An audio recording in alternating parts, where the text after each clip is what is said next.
exist, and what is it that the national government can do to alleviate the suffering of people. For example, it's not just devolving funds. You can devolve funds, but if you don't build the capacity of the people you're giving money for, in fact, the money can just go back to Treasury after the period that it was meant for, because nobody knows what to do with it.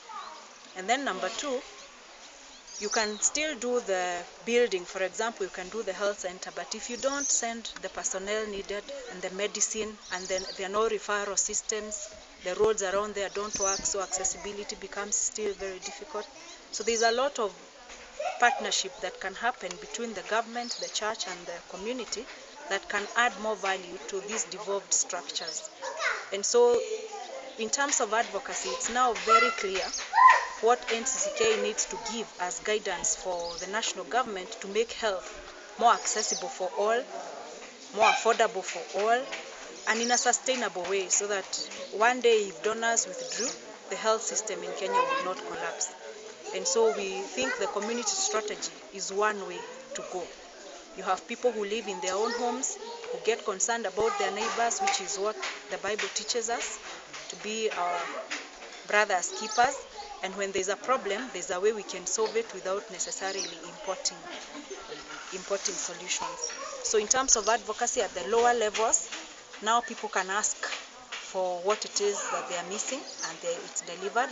The government has become more responsive nowadays, especially with the new constitution. If you raise people's awareness about the provisions of the Bills of Rights, people just need to call their leaders in a peaceful way, in a non-threatening environment. They talk about their issues in the language that is best understood in that area, and service delivery is improved. And if it is policy-wise, for example, would wish that this community strategy, instead of being applied as a pilot, we wish it can be made a national way of dealing with health issues. It is comprehensive and it is beneficial. And we've also realized the resources on the ground. It's just that we ignore what people can be able to do in terms of contribution, not financial, but time, manpower, ideas. And that is really what KFAFU has taught us, and we are hoping that we can do this as a national strategy, and we hope the government can do that. But also with persons with HIV, the empowerment that they too are like, they are people, it's just they have a condition.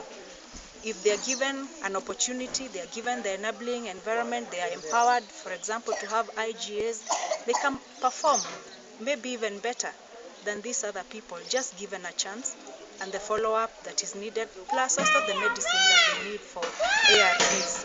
If the government can consistently do it for persons with HIV, then the suffering can be lessened, and we think that will contribute greatly to a sustainable society, which is what NCCK exists for everybody, not for Christians only, but for wananchi.